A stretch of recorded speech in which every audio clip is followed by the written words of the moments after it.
Welcome to Insights in Sound, where we talk to the people behind the scenes, behind the technology, and behind the music. People you may not know, but you should. And please check out getitInwriting.net/shows for a full list of our podcast YouTube series. My guest is Eric Boulanger. He is a mastering engineer and founder of The Bakery, which I guess there's a French pun in there, isn't there? I don't know if it would be a pun, but yes, boulanger means baker in French. Right. What else would you have named it, right? Exactly. It is kind of appropriate, yeah. So let's get into a little bit of your early career, because what I think is interesting and yet not all that uncommon for a mastering engineer is that you're classically trained.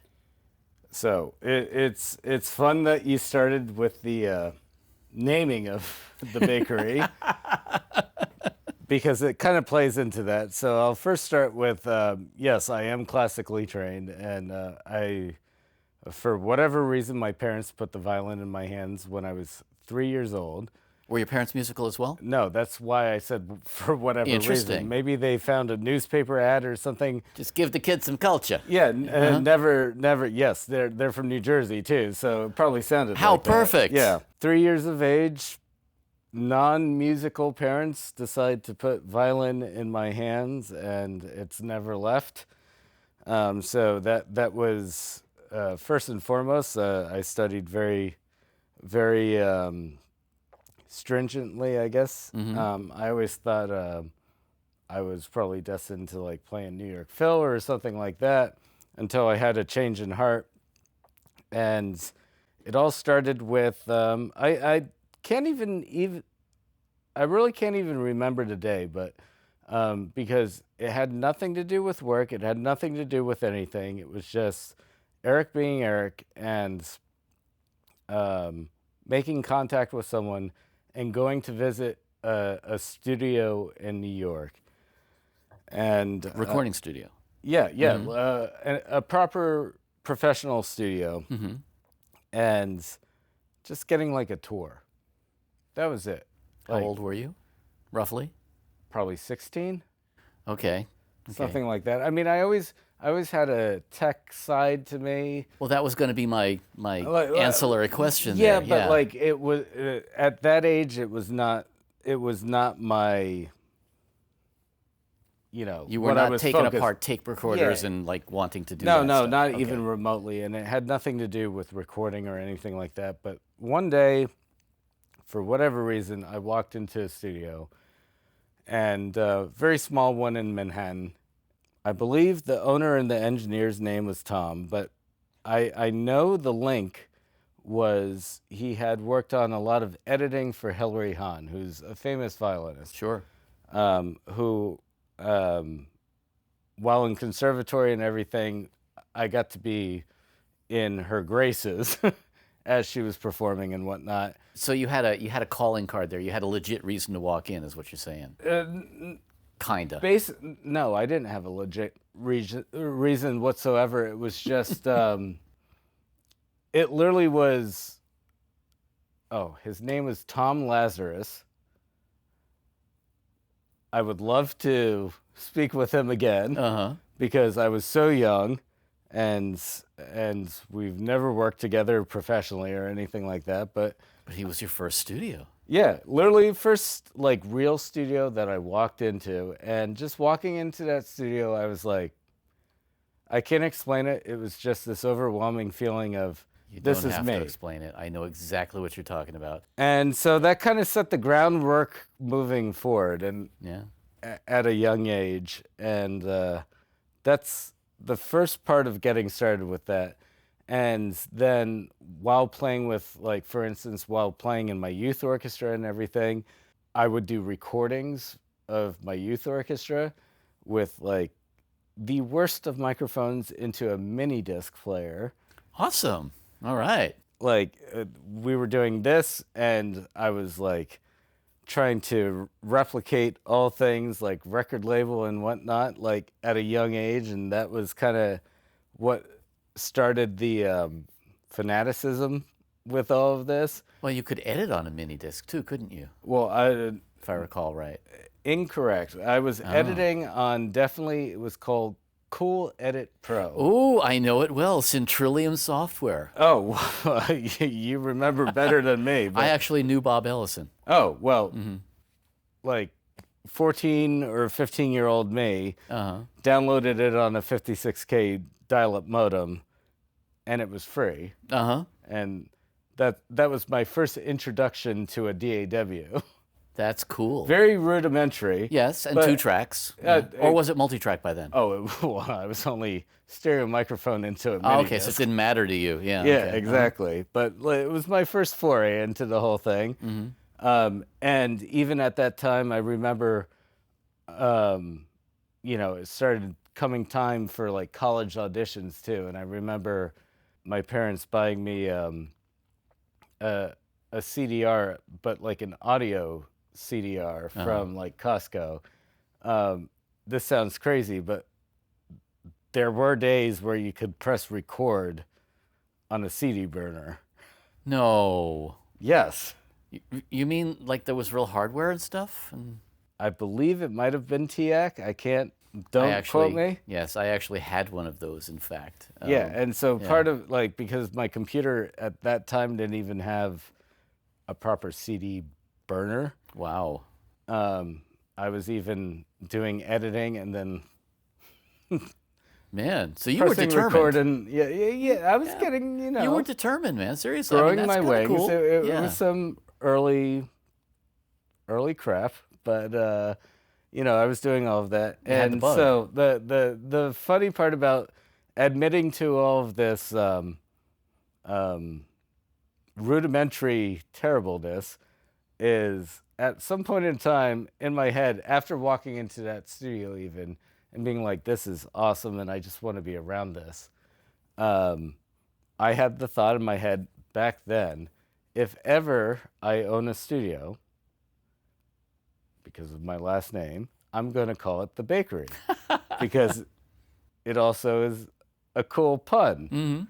And are your parents French, or Yeah, my dad's French. Okay, yeah, because it is not a common American. I'm legitimately first generation here. Okay, yeah. But it's very common there. But of course, yeah. Well, that's why I ask, because it is, and it's funny because I go through the same thing. Keller is a very common name in Germany. Of course. And I lived there, and in fact, I had a studio and we were going to call it the Keller, but the irony there was that we were on the top floor. So you get the recording bug. How does that then? Yeah. So then, how does that influence your music making? I mean, do you get to a point where is this just for you, or do you want to start recording other people? Do you want to start getting involved in that? What kind of bug bit you? Kind of neither. The bug that bit me literally was I just wanted to be in that environment. So you didn't know what you wanted to do? Well, clearly I didn't know what I wanted to do. And also, the only thing I did know the only thing I knew what I wanted to do was to be in that environment. And less of a care of what I specifically wanted to do was I didn't care what I did so long as it was in that environment was kind of, I would say, the ethos of what was going through my very immature head at the time.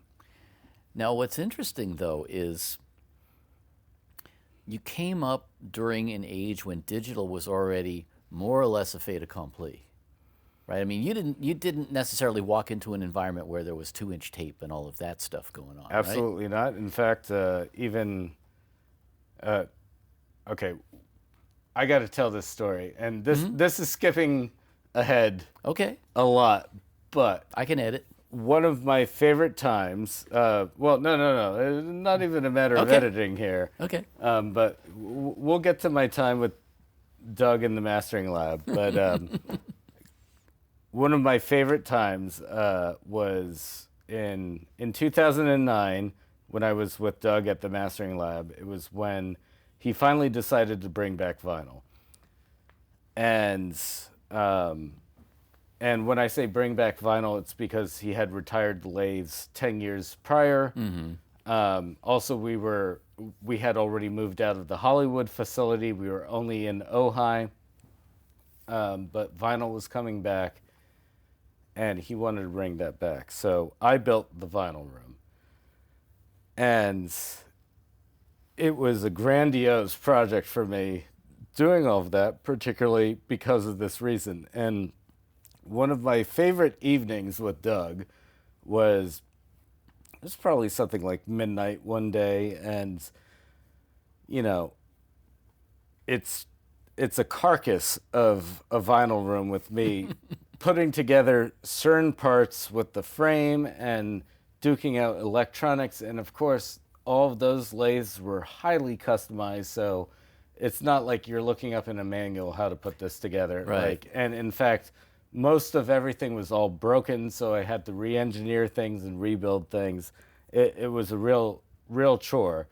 But I'm doing all of this, and I'm spending super late nights and everything, mainly because it was a challenge and was fun. And Doug comes in randomly one of these nights, late at night, probably escaping his wife or something, and busts in the door, and he's like, "What are you still doing here?" I'm like, "What do you think, building the room?" And he's like, "Not anymore. Let's go hang out." And we go upstairs and, pour some whiskey and start shooting pool. And however we got onto this conversation, because of course it was all involving the fact that we're rebuilding the vinyl room, I realized Doug wasn't getting this, and I stopped him and I was like, "Doug, it's like 6th grade when you have allowance money and you go to the record store with your friends and you buy a record because that's what you do with your $4 and it's cool." And he's like, "Yeah, right." I'm like, "Do you know what I bought?" And Doug starts rattling off bands like Led Zeppelin and all of this. I was like, "First of all, no, you're totally different generation there, but you're missing the point." And he's like, "Well, I'm not getting it." I'm like, "Doug, I bought a CD." And he was like, "No." I'm like, "Doug, by the time I was old enough to even at that age, buy one record for pleasure, vinyl was gone." Yeah. It was cassette and CD. Yeah. That was it. I'm like, "Doug, I was born in 1985. What do you expect?" Yeah. Well, and that's why I think it's so fascinating that you kind of backed into analog, in a sense. Well, no, this was a little bit. I gotta say, this was a weird experience considering that I literally built record lathes before I ever bought a vinyl record in my life. That's so odd. I'm not. Yeah, you really making did. this up. You backed into the whole thing, and Yeah. that's what I think is so fascinating. It's like you didn't even know it existed to a certain extent. I mean, you knew it existed, but Totally. it was history. I mean, I was around it. Of course, my Sure. parents had a record collection. We had a turntable. It's not like it was a foreign idea to me, but it was old stuff. Yeah, no, and there wasn't any interest in it. I mean, sense. I've still to this day, I've barely gone to a store and bought a vinyl record. Mm-hmm. And that's also thanks to my job, because usually they just send them I was to going to say, me. you don't have to buy them, but yeah. Exactly. Yeah. So that's a separate circumstance. But still, and I think it's funny, and I want to fill in that gap a little bit, because obviously you started in a studio, and at the point, again, as you say, you're born in 1985. By the time you're starting in a studio, it's all DAW. Right? Oh, yeah. There's no... Totally. 100%. So first of all, let me ask you this. When you started getting involved in this studio environment and you were more or less willing to do anything, right? I assume you did, at that point, do anything and just whatever jobs you could find and stuff like that. You also had the experience then of working with artists. And as an artist yourself, I think you had the experience of understanding the whole creative process and everything and all of that, how that works in the studio. Well, it's to that point, I'm going to phrase it a little bit differently because this is just me personally, but and this by no means it should be a blueprint for anyone else. This is just Eric speaking, but it's also the reason why I still play professionally still to this day. When I play in an orchestra, it's the thing that screws my head on straight. Particularly for this room, because the fact of the matter is, I think the reason why I can relate to just sounds in general and what you want to make is I've grown up and I know what it sounds like to be on the floor. Exactly I know what my it point. sounds like and feels like when you play out of tune. Yep. Exactly my point. You understand the act of creating this stuff that you are now mastering. Exactly. And I think that gives you a completely different perspective on it than someone who comes up as quote unquote an engineer, And there's many ways to skin the same cat. Absolutely. And I think it would be a misnomer, especially to students, to say that, you have to go to Juilliard and study Not at all. an instrument to be an engineer. Not whatsoever. But the misnomer, and the one thing that I will criticize many programs, like educational programs, the variety of them, and also young professionals, is far too often they get an opportunity to record a band and everything, or an orchestra, or whatever it may be. At least take 10 minutes, pull up a chair, stick it in the middle of the room while everyone's rehearsing, and just close your eyes and listen. Yes. I have said that so many times. You don't get that from reading a book, listening to a teacher lecture to you, learning about sine waves and wave learning a cancellation tape and machine phase. or a DAW. I don't care what it is. Yeah. Our job as engineers is to relate what's coming off of that floor to the listener. And that does not mean that's, in the classical world, mind you, that's also another misnomer where, they're so, like the Deutsche Grammophon type of concept where thou shalt capture performance exactly from the balcony of said hall. And there's nothing wrong with that. It's just that it's not the only approach. Precisely. Yeah. To me, when you're making a record, you're not taking a photograph, you're painting a painting. Yes. That's what we do as engineers, period. Yeah. And part of being a good painter is maybe you should find out how the paint's made. That's my point. Yeah, it's a very good point. And I think it's one that so many times, it's one of those things that they don't teach in a lot of recording courses. As you say, the whole idea of what does it sound like in the room?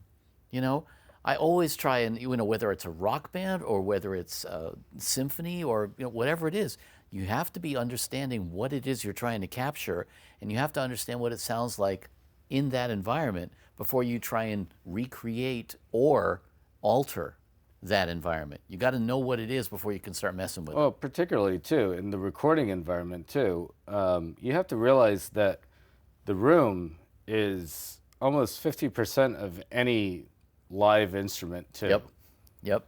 And We're so moving sound around. Far too often, another thing that even professionals mess up is they're so used to, it's this type of band or this configuration, it's a big band, it's an orchestra, it's a string section, whatever it may be. Yep. And this is how we set it up. Right. Here's my bag of tricks for this particular application. Yeah, exactly. Yes. And, of course, as the group gets bigger, that's kind of where this comes into play, because you can't do what I'm about to say with 50 people as easily. But, if you're in that situation where you've got, a 4-piece band or something like that, and you want to record it in a room and you got the room, like move your players around the same you would move your microphones around.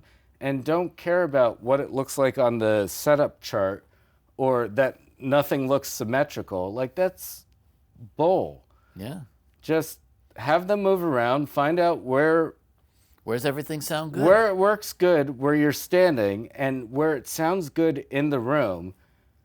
And my trick always in doing that is, when I'm producing a recording, now I'm going real off topic because you thought you were interviewing a mastering engineer, but when I'm in... Your mastering engineer career leads from all the other stuff you've done. It comes so from absolutely. that training too, and I've done this recently too, but like my trick is whenever I'm in that capacity, all I do is walk around I make my musicians while they're rehearsing, warming up. I'm like, just move over here. Yeah. Let's try this out.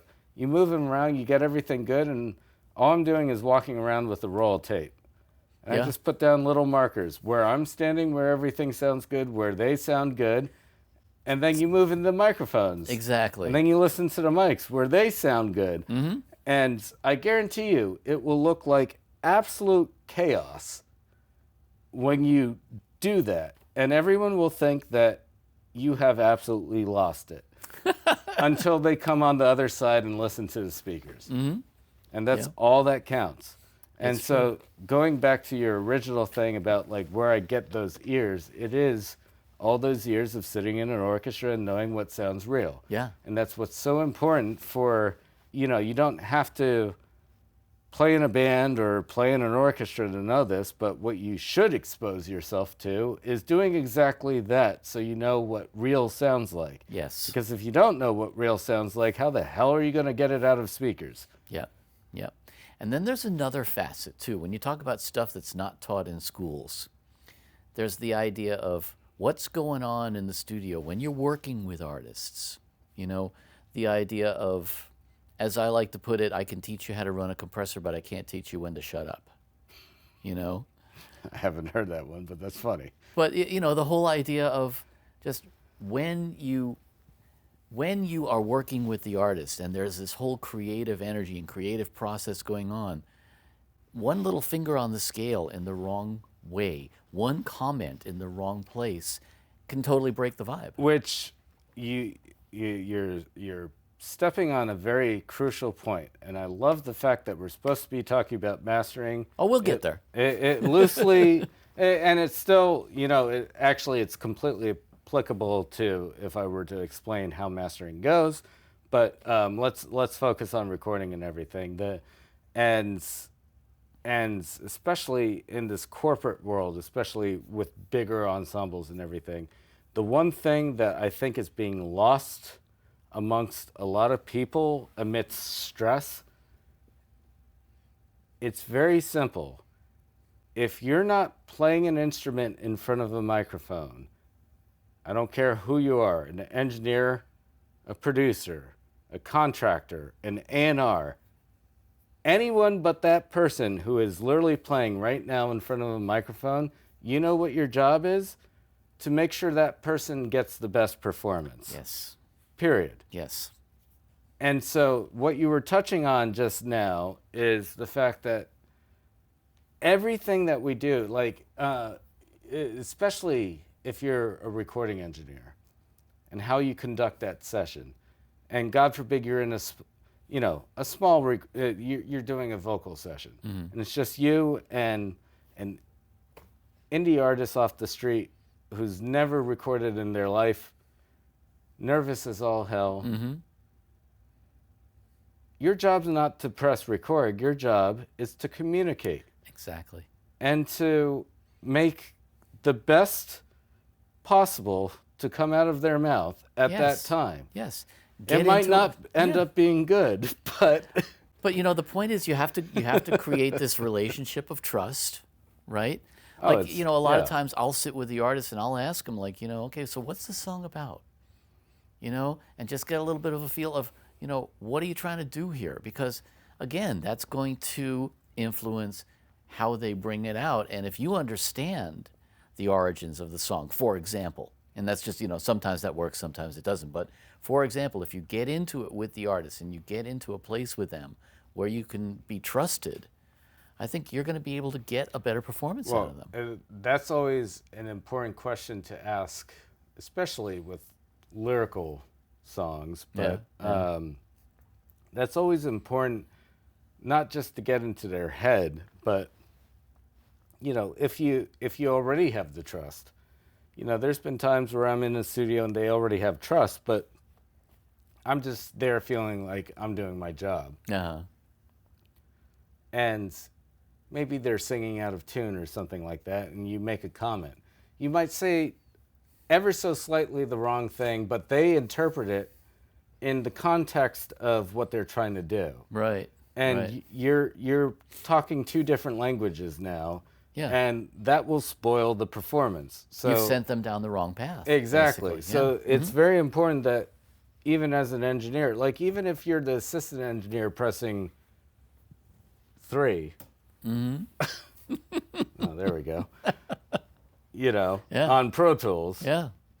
It's important, like, that you're in the vibe of what you're accomplishing. Because, Absolutely. again, unless you're in front of the mic, your only job is to make sure that the person who is getting the best performance and speaking and communicating like what the song is supposed to be. Yeah. And it works musically too. Not just lyrically, but it works musically too. Oh, no, 100%. Yeah. So let's transition from that to mastering, because mastering, first of all, there is this whole idea of it being a black art and stuff like that, but we don't even have to go there yet, because what I want to get to first is why does somebody end up on that path? Because it is part of the creative process, but it's a completely different part of that process. It's different in how you relate to the artist, it's different in how you relate to the technology, and it's a completely different skill set. How did you end up there? Well, I am going to completely disobey you and answer it exactly reverse of your two questions. Perfect. Okay. And I will answer the black art part first because it'll make more sense. All right. Mastering is not a black art. There's no fairy dust involved. Oh, man, really? I'm so sorry to let you guys know this. So all this money we pay you guys is it's not for the fairy dust? Oh, no, then you're still going to pay me a lot of money, but I'm sorry, I don't have a bag of fairy dust. Oh. And the bad news is all of our gear, even if it looks fancy and everything, it's the same thing. Gain is gain, EQ is EQ, compression is compression, limiting's limiting. You can't change the laws of physics. Reverb's reverb. Yep. So you ask yourself, why is it that even big mixers who have mixed the crap out of a record, and then they get it back from me and they're like, oh my God, what did you do? It must be that black box that doesn't exist. Yes. It's all perspective. What you will be paying me thousands and thousands of dollars to do is be a different even after this interview is perspective. Yes. And I'll explain this very succinctly, which is, if we were to imagine the textbook recording, mixing, mastering, and there's one recording engineer and your quintessential, let's say, Green Day, doing a full album, probably going to take the recording engineer and the band 4 to 6 months to record if they lock out a studio, go big. Yeah. The mixer, it'll probably take about a month to mix. Mm-hmm. You know how long it takes me? I master it in a day. And you know what happens the next day? I've got the next group and the next album. And you know what happens the next day after that? The next one. You see where I'm going. Mm-hmm. Mm-hmm. And so literally the whole point of mastering and what mastering is I'm actually the first consumer of the music. I'm the first person who goes to that record store and gets to listen to that album. And the only thing that differentiates me from that person picking it off the shelf, that first person to pick it off the shelf, or press the button, I suppose now, is two things. Obviously, I can change a few things. And most importantly, I get paid.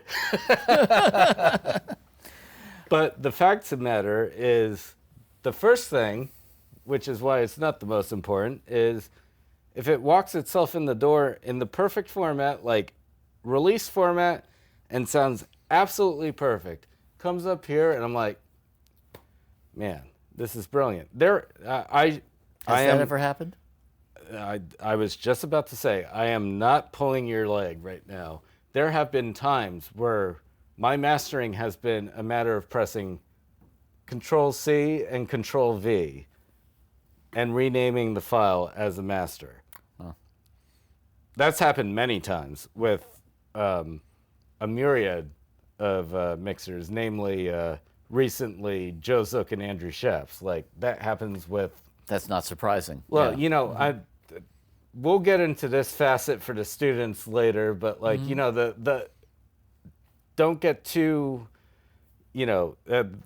Doug Sachs's ethos and what he trained me was, if it needs nothing, do nothing, of course. But, it's very easy for us to say that when you have those guys walking in the door. Sure. And I remember the times when that was not the case. So let's call a spade a spade. Well, is there a technology aspect to that? I mean, is it that we can get closer now with the technology we have, or is it just no? It's the engineer, pure, right? It's pure artistry. Yeah, pure artistry. It's capturing it right and mixing it right. Absolutely. And so there have been many times where that's happened, and the point of mastering is it's all perspective. And let me tell you, the times where I've pressed Control-C and Control-V, renamed the file, and sent it to the label, I still send them the invoice too. Well, because you are, and that's an interesting point that you're alluding to here. It's that you are still, again, that different set of ears. The same way that if I'm an artist, I want a producer because I want that different perspective. You are then, again, another different perspective, and that's a valuable perspective. Yeah. And as an artist, we don't have that. As an artist, we're so deep inside our work. Well, specifically in terms of mastering, the perspective arises from, of course, your body of work and constantly working every single day, of course. Yeah. But we should look at it from the other side. If you're the recording engineer or the producer or the mixer, and you're spending all this time creating a masterpiece, or the artist too, for that matter, that's what, when you say you're too close to something, it's because you've been working on it so long, and things get entrenched in your head. Yeah, you don't hear it the same way And anymore. so literally my job as a mastering engineer is I'm the trusted person through experience. That's why I have the trust and why they'll bring it to me. And once it comes here, I'm fresh ears. Exactly. And I'm not indebted to, I'm not listening to that perfect delay that you put on the third verse, or that little riff that's in there that you slayed.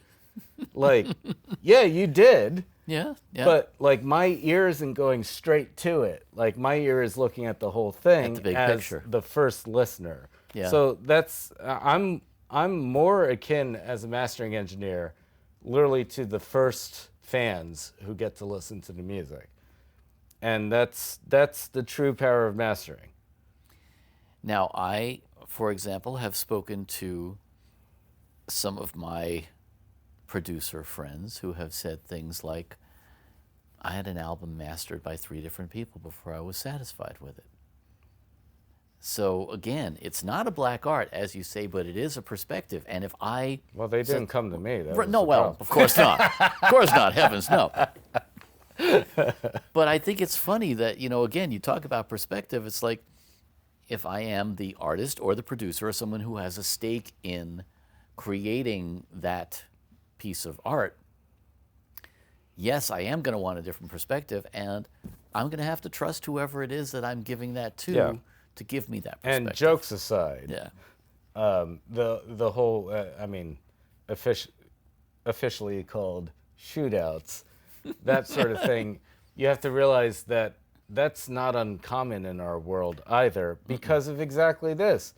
Because, I mean, different perspective is one thing, but the other thing is once you're at that stage, if you're especially a producer and it's like, you know, what you've worked so hard on everything and you're looking for this different perspective, maybe, you know, it's completely innocent to not know what you're looking for either. And mastering is a stage where you can try a few people out because it's not going to break the bank. Right. If you want to try out 4 different mixers, I hope you've got a lot of money. You know? Yeah. So that's where that's where It does make things sense. It does make sense. But then differ. also, if you think about it, if you are that producer or that artist, you may not know exactly what you want, but you do have certain expectations. Yeah, but you know, this is another reason. I'll throw out another thing. Like I'm a fan. The reason why I lease this space at Sony Pictures, which everyone thinks I'm mental for, is because I enjoy attended sessions. Uh-huh. I might be the only mastering engineer who actually enjoys that. I think you might be. Yeah, it's a sickness, but it also stems from my musician side, I suppose. But the fact of the matter is, to me, like, even though, you know, this is all engineering, and of course, when clients, whether they may be a producer, mixer, or an artist, coming here, they never touch one knob. I'm doing 100% of the work. Of course. Like, they're just here for the ride, but I still prefer that. And it's because we're making music. I'm not a plug-in. And you get a lot more from all of that. So, you know, the concept of, you have to realize along all of these stages we're making music. So when it comes to like a producer who might want to do a shootout with various mastering engineers and everything, this isn't like, a lot of people take an ego to that. Well, at least the mastering engineers, and like, oh my God, like, no, how dare. To me, I couldn't care less because like I've been there. Mm-hmm. Like, and it's also, it's the cases, it's just like performing on stage. Yeah, you can rehearse everything, and then you get on stage, and then it's unpredictable, and you surprise yourself. Yeah. It's the same exact feeling and the same exact thing, and you know, the one big difference between live performance and records is you got to live with the record for all of eternity. That's true. Live performance, it's over. Like, even with social media, that shit's going to go at some point. Yeah. And everyone will forget about it. But on the other hand, there is this subjective aspect to it all, right? And when you're working on a record, you're working on somebody else's record, you're going to be subject to their opinions, their preconceptions and everything. So to a certain extent, you still have to wear that producer's hat and kind of read the artist. Yeah, and how's that any different when you show up to a gig and you play with a bunch of other people? Exactly. That's my point. Yeah, and I think that's what I think is interesting to me about your approach versus some other mastering engineers, is that you do approach it from this 360-degree sort of perspective of, I've been the musician, I've been the artist, the engineer, you know, and so I think there is that understanding, and that does make us more well-rounded. Understanding everybody else's job makes it not only easier to do your own, but it makes it easier for you to bring that support to everybody else in the ecosystem. Yeah, you know? Which also, you know, to the students who may be viewing this, is also the only importance of education. Mm-hmm. Because education is the only thing that forces you into actually exploring things that you don't want to. Yeah. And you don't know that you need to. And, you know, that's the importance of sticking things out. And you know, I mean, aside from that, it also shows that, you know, you have goals, you can stick to it and accomplish it. But, you know, education as a whole, like, you learn a lot more than exactly what you could be the most defined person. Like, you could come out of the womb being like, I'm going to do this, and never change your whole life, and actually go and achieve that. But in terms of, clearly. Yeah. A little bit of a stretch here. Yeah, I was going to say, that's, there may be one or two people in the world But the power like that. of education is forcing you to be exposed to looking at all of these things. Yeah. And I think everyone would be very pleasantly surprised if they dabble in similar realms that surrounds maybe the trajectory they're going in, how much easier that trajectory gets. Yeah, yeah. And also, I think, for a lot of us, especially creative people, somebody once told me I should write a memoir, and I said if I did, the title would be Short Attention Span Theater. Because I think so many of us who are creative individuals, it's like there's so many different things to try out. There's so many different possibilities, and personally, I've worn a lot of hats because I do something and I go, okay, cool, now I know how that's done. Oh, what about that? And you're drawn to all of these other aspects of the creative process. Yeah, and I hate to break it to people, it's also fun. Hell yeah, exactly.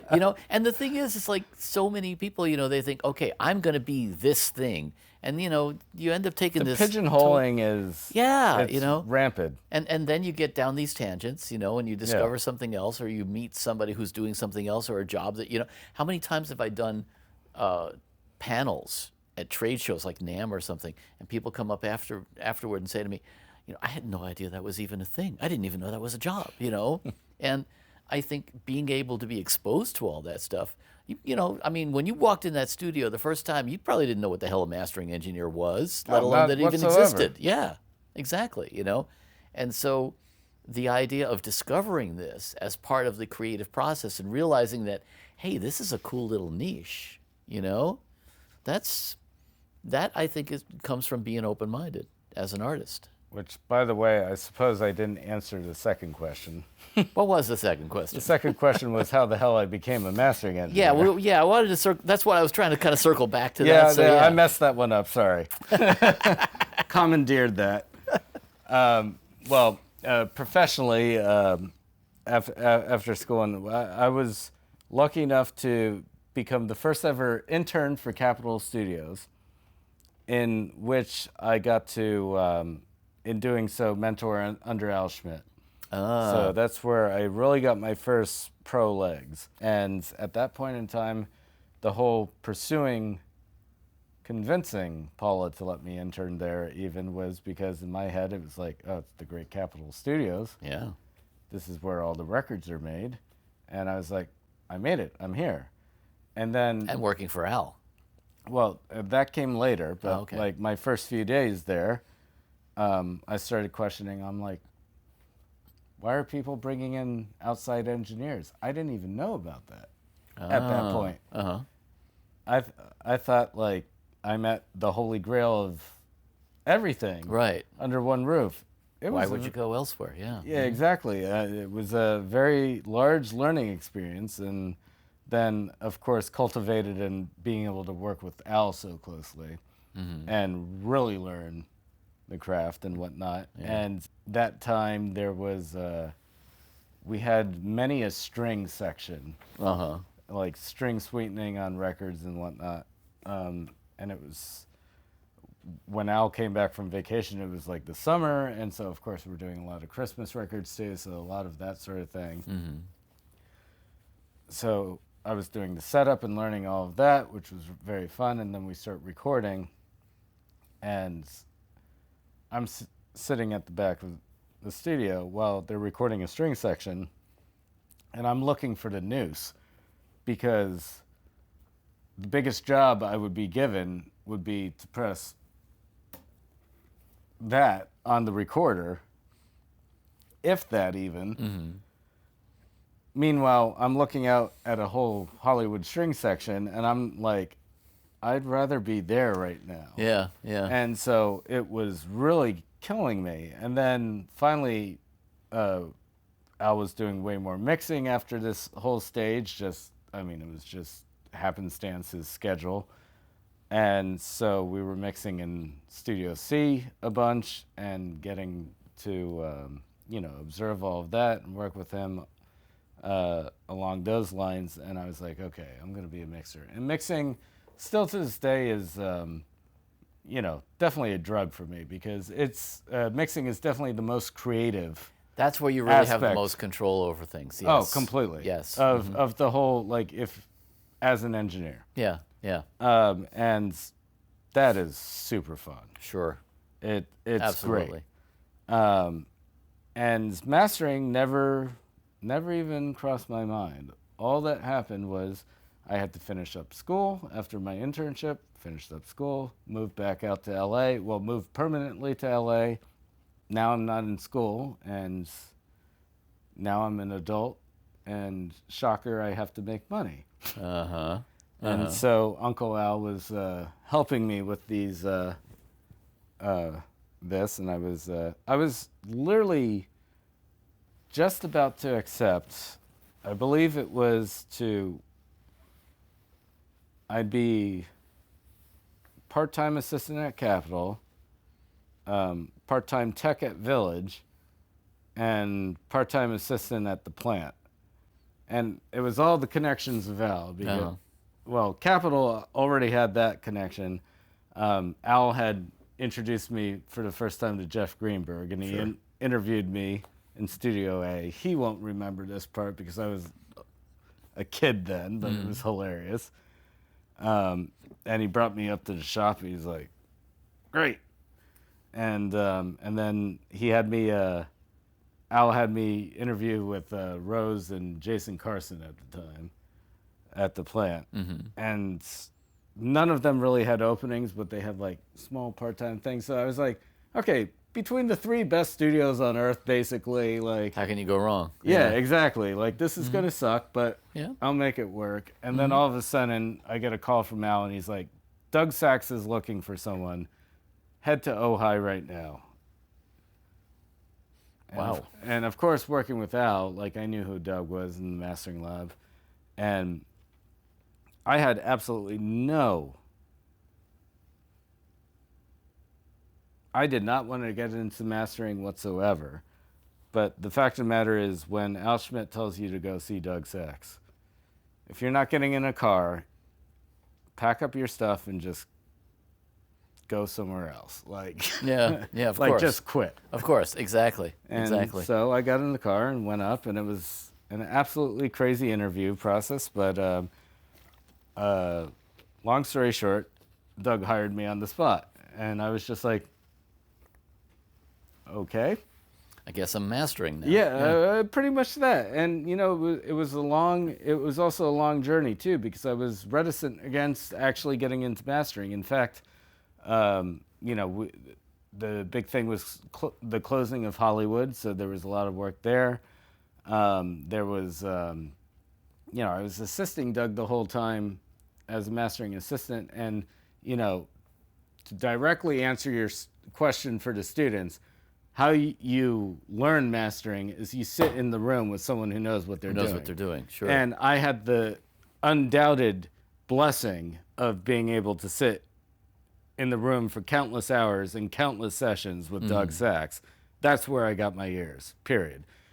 That's the answer. But back to the saga, then the vinyl project, building the vinyl room and all of that. And then after doing so, I was actually in the vinyl room that I built, and the console that I built, I also kind of made it dual function because I was taking on mixing projects. I was mixing records, and I was doing it from that room.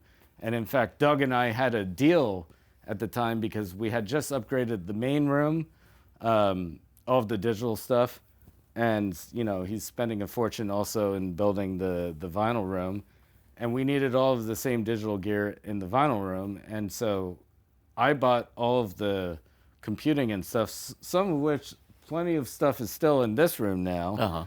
What I bought, and I made a deal with him, I was like, I'll buy everything that'll support the vinyl room digitally if and Mastering Lab gets to use that to cut records. And when they're not cutting records, I get to mix there. And he's like, deal. Wow. And so I was mixing. So you had the best of both worlds, really. Yeah. Yeah. I was a very, very young mixer and got a bunch of great clients, bunch of great projects, probably most notably of which I mixed some for Colby Calais. So did you work with Ken? Yes. Yeah. And Colby's clearly a great friend. Oh, yeah. Yeah, I'm sure. And we had met because talent. of the first record that she did that Doug mastered, and I was assisting. And I mixed a good portion of her Christmas album. I see. And played on it and contracted everything. It was so it was kind of fun, and we're both the same age, so it's like it was a fun task. But you've been really fortunate in being able to be mentored by so many really great, talented people. I don't even know how I managed, but that's definitely by the key. being there. Yeah. You know, and again, that goes back to the same thing we were talking about Well, before, the other man, thing showing is, up. You know?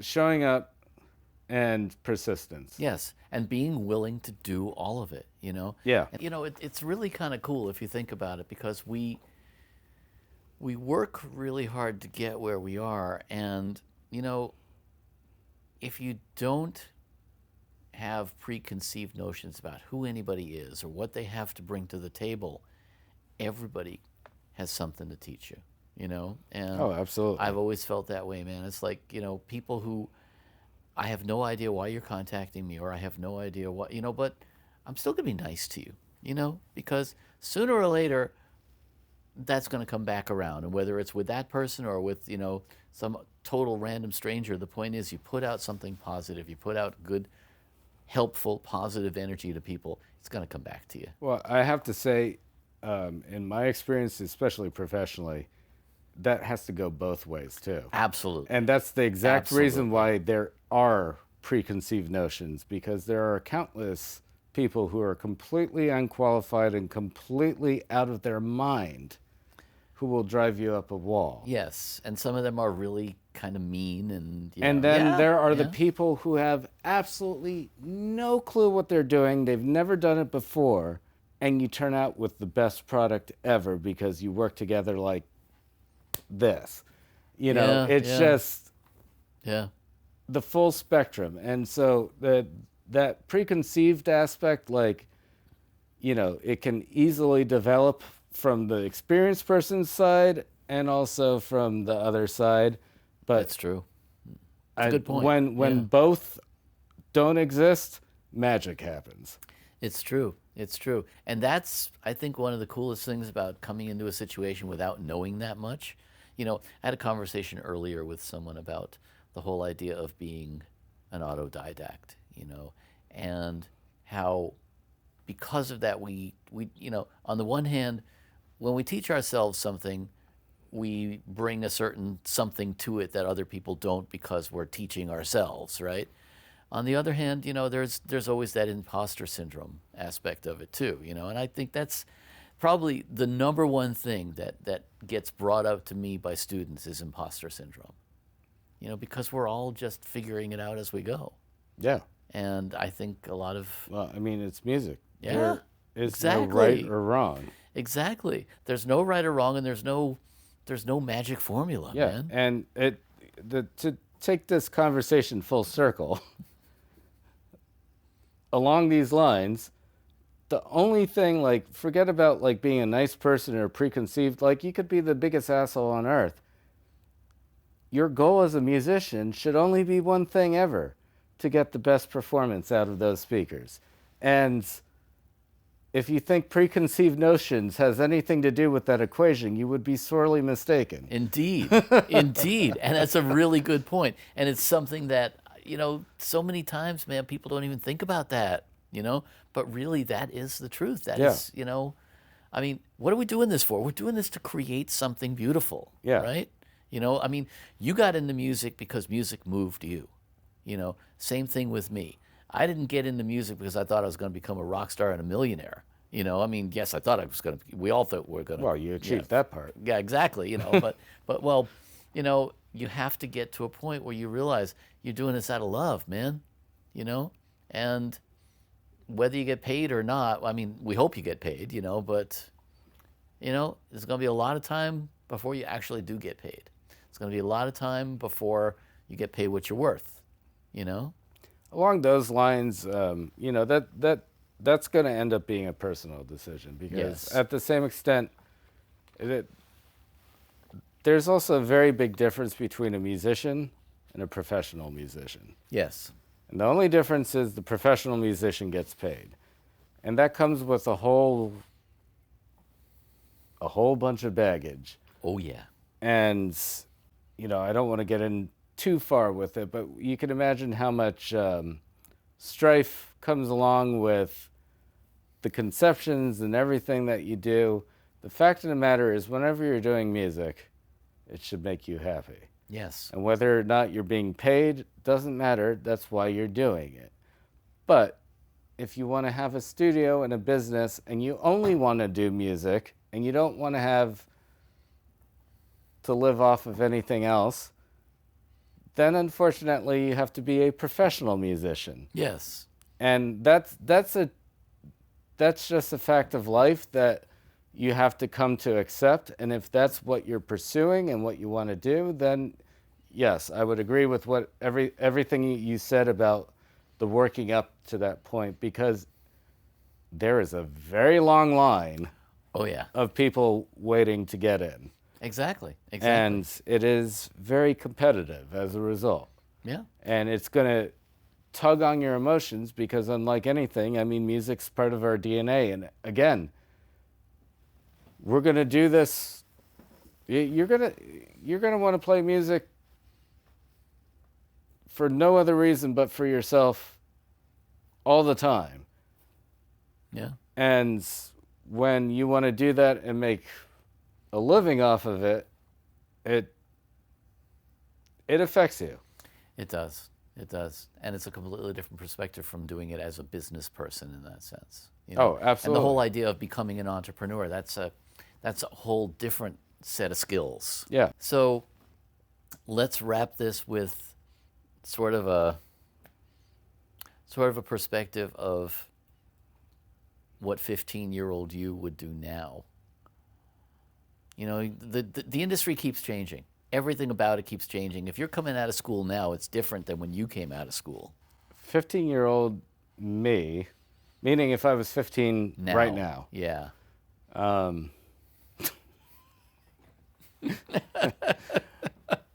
Boy, talk about a difficult question. I mean, first of all, obviously we're kind of stuck in our path and memory. Of course. I mean, I can't imagine if I was born to be 15 right now, I'd probably still be studying the violin. Mm-hmm. But different track in going about things. How so? No, this is a rhetorical question to myself. Yeah, that's what I'm wondering is, would you do anything differently? Honestly, I don't think so. I mean,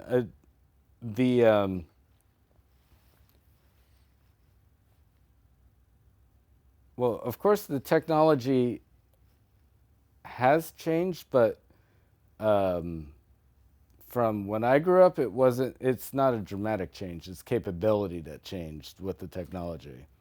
That's a good point. So, you know, it's like you said, it's not like I learned on a 2-inch and now we've got this. Right.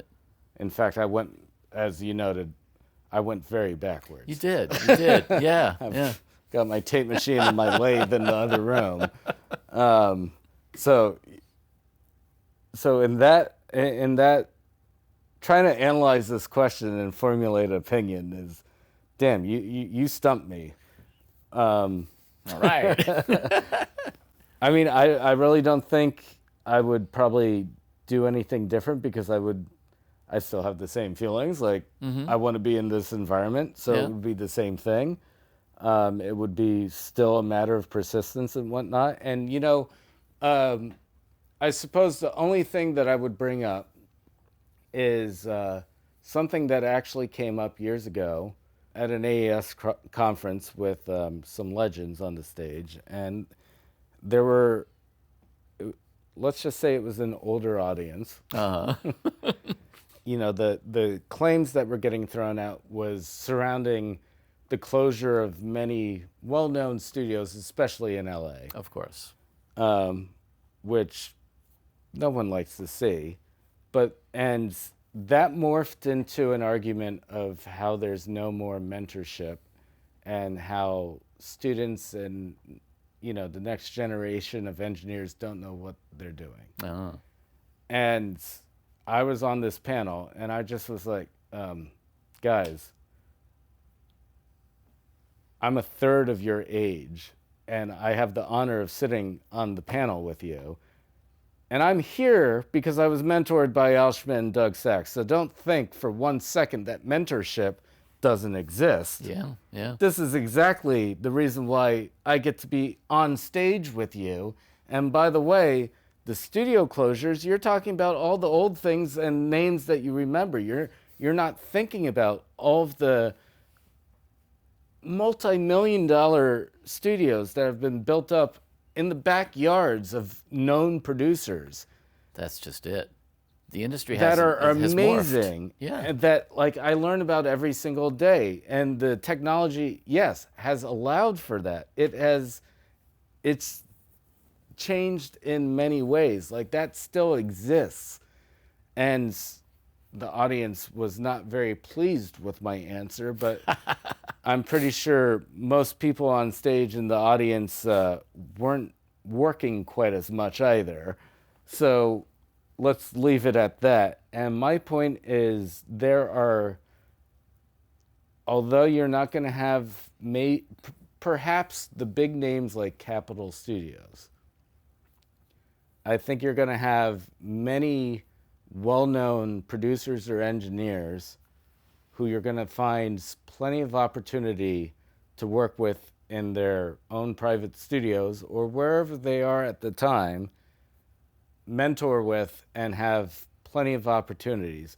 So if my advice would be, if you find any one person for whatever reason whose music strikes your fancy and that's kind of the direction you want to go in at that time, figure out every way you can get in contact with that person and annoy the shit out of them.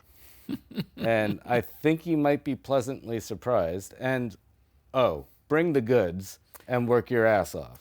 If you do all of those three things, you're going to be okay. There you go. And that, you just touched on the really big part of it too, which is, the 10,000 hours, right? The whole idea of... Yeah, don't think it's easy. Yeah, exactly. It's going to be a lot of work, and you need to be ready for that, and you need to be ready for the idea also, and this goes back again to your own interesting career path. Be ready for the unexpected, and be ready to take that path less traveled and be ready to do, for you it was a call from Al. It could be anything. And that, I think, is what's so interesting. For me, I fell in at one point with a manufacturer, and initially I thought, I don't want to do this because it doesn't align with my dreams of becoming a rock star, And then I realized, wait a minute, I've been an engineer and a producer, and the manufacturer wants people who understand that perspective in order to create the tools that these people are using. So it was a constructive thing as well, and I think, again, it's like just the idea of, I didn't expect that. That was a complete diversion for me, and yet it was part of, all of these things are part of what makes you who you are. Right. And you did the same thing, man. You took a left turn somewhere.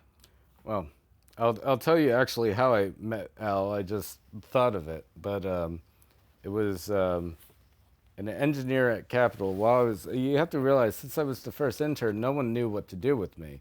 And for the first few weeks, I wasn't even allowed in the studios because they don't know what to do with me. So I was, making friends with the guys in the shop, some of the mastering guys, and I started just organizing like back rooms and storage rooms and stuff like that. And one of the assistants gave me the hint. He's like, to be a fly in the wall, the one thing no one wants to do is clean. So long as you're cleaning, you're never going to be told no.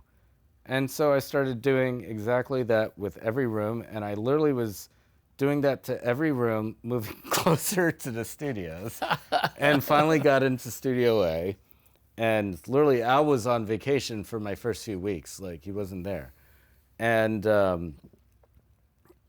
when he came back, I was halfway through my detail work of Studio A. The boards, that board's not there anymore, but the old 88RS, I took off every single knob on that console and cleaned behind every single thing. Oh, I love it. Every single outboard gear, and specifically the outboard gear, like all the knobs were completely screwed up. So I was running tone through, and so that when you turned it to 0, it was actually 0. At 0. Shocker. Yeah. Mm-hmm. And every time, you'd have like maintenance guys or assistants or anyone coming in the room, and they'd immediately be like pissed off by the fact that like I'm touching gear and stuff. But then they realized what I was doing, and you'd see them choke on their own words and turn around and leave. And then one day, Al walks in the room, and he looks at me, and he's like, "Who are you?" I'm like, "An intern." "What are you doing?" I'm like, "This is all out of calibration, and it's dirty as shit." And he's like, "That's been pissing me off for years." "What's your name?" "Eric." Uh-huh. "Nice to meet you, Mr. Schmidt." And he leaves. And then that was like the start. And so my foray into literally like a virus getting into the studio was just detailing all of the equipment. It may not have been since, but You found a need and you filled exactly. it. But like that's part of the strife that an unpaid internship, I'll have you know. Sure. That you go through, and it's what, the next day Al was like, "Hey," he's telling the tech shop, "all of this is actually at the right level now." And he's like, "Kid, you want to see the session?" I'm like, "It's the Pope Catholic." Yeah. And also, it also takes a little bit of, you have to have a little, as the French would say, savoir-faire. Yes. Yes, exactly. For instance, the patch bay. Like, I was cleaning the patch bay, of course, too, it was the first thing I hit. Mm-hmm. And yes, I found every single dead plug on that patch bay and why they were having problems. And I wrote it down. And was I giving this to the assistants or Paula or something like that and making a big stink? No. I went back to the tech who's supposed to do it. I was like, "That's the list, so you know."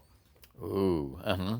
Mm-hmm. But no, it wasn't shade. No, it was it's helpful. It is. no. Yeah. It was like, this is what I found. Mm-hmm. Maybe it'll line up. And sure enough, he was back there fixing everything the next day. But it was like itemized, and not one person else knew. And then shocker, like next sessions are going in, and they're like, "Oh, it's working." Yeah. Yeah. So Because, yeah, again, a you little bit of respect goes a long way. Yeah. You have to second guess things sometimes too. That's a really good point, though. Respect, and as you say, respect goes both ways. And you earned it. Oh, absolutely. No, and then the techs respect me because I'm not ratting them out to everyone. Exactly. Yeah, Or and you're making making their a big lives deal. easier.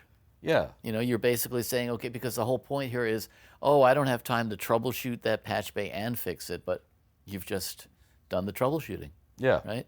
It's like now all I got to do is go in there and fix these points, and I know that they need fixing. Yeah. You found a need and you filled it. Yep. Eric Boulanger, thank you for being my guest. Thank you for an amazing interview. I'm so glad. Hey, I'm Daniel Keller. Don't forget to hit the subscribe button and join us each week for Insights in Sound.